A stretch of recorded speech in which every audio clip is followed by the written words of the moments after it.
Question: have you been back to your planet since you came to Earth? On that note, on what year did you specifically come here?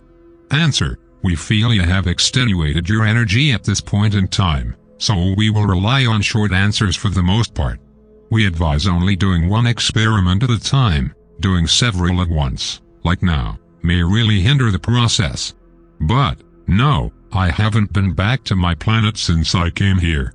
I came here to fulfill a mission, and I'll stay here until I do so. As for what exact year I arrived here, it's difficult to explain, as we're able to walk through time in a different way than you do. But sometimes in the decade of the 1970s, if that's a better answer for you. Question: do you have family back in your planet? How are families organized in your species? Parents, cousins, siblings, etc. Answer: we don't really rely on family units as most humans do. We evolved past the need of that security network that having a family implies. With that said, I do indeed have parents and relatives, but we don't see each other as such. They are people I am connected to through genetic material, but they are not my family. What I may consider family is the people who are currently with me in this spacecraft. We all chose each other to complete this mission, and we are all bonded together by it. We are our own family. Question: in a previous experiment, someone asked that, if you and me hadn't changed timelines, we wouldn't have been able to establish this line of communication. Can you further elaborate on this? How timelines have an effect on me being able to talk to you? Answer: there was a timeline where I never came to Earth. Another timeline where I did come to Earth, but we never found each other. You were in one of those timelines, and one day, you switched. Or rather, you were switched to another timeline by circumstances.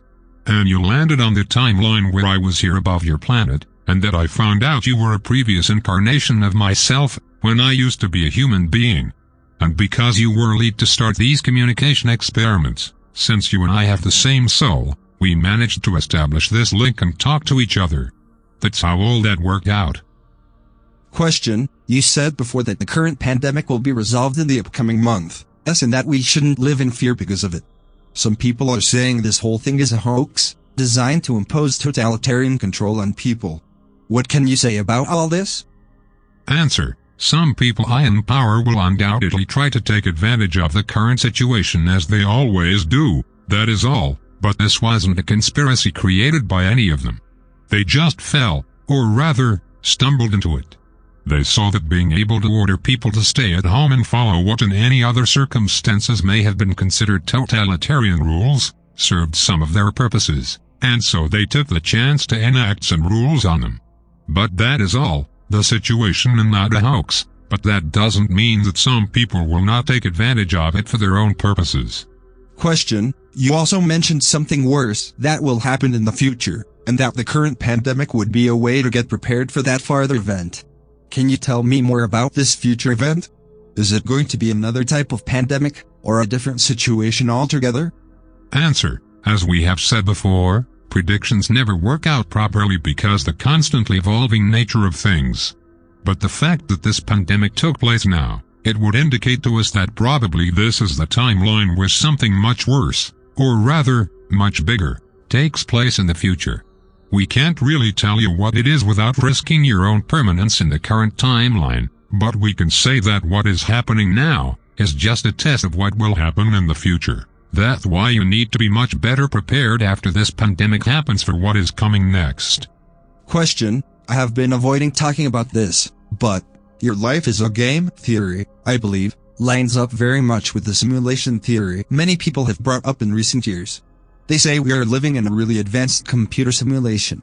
What can you tell me about it? Answer: that is true, in some way. Or rather, is one way of looking at it, a very inventive way at that.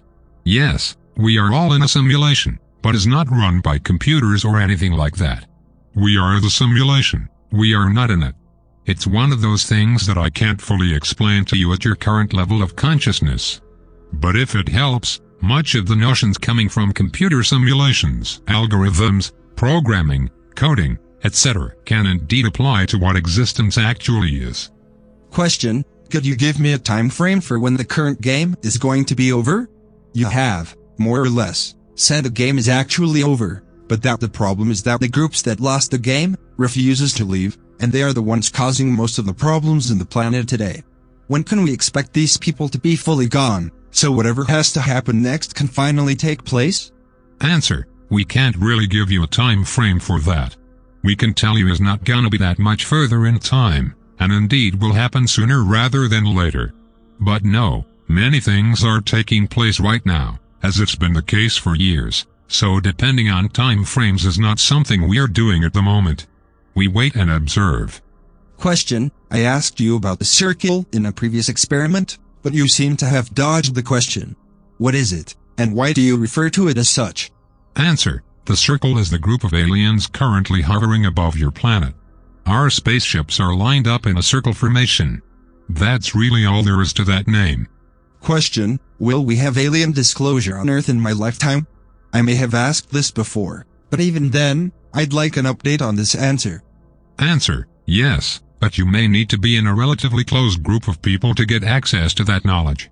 It may not be widespread as most people would want.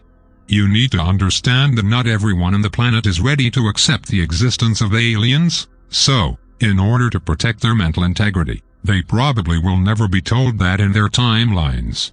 So, massive alien disclosure will probably not happen anytime soon. Question: what can you say to people who are always alone, have no friends and almost no relationships with their families? Why do they have to be alone in a planet with over 7 billion people? Answer: we can say that your process is yours to have. Some humans need a lot of socializing to fulfill their life purposes. Others need the exact opposite. Having friends and family usually demands a large portion of your time. Time you need to yourself if you are to accomplish whatever you set out to accomplish when you started your current incarnation. There is nothing wrong with being alone, the same way there is nothing wrong with wanting to be around people. Each person has their own set of goals and the situations they need in order to fulfill these goals. That's all we want to say for the time being. Get some rest, and we will talk soon.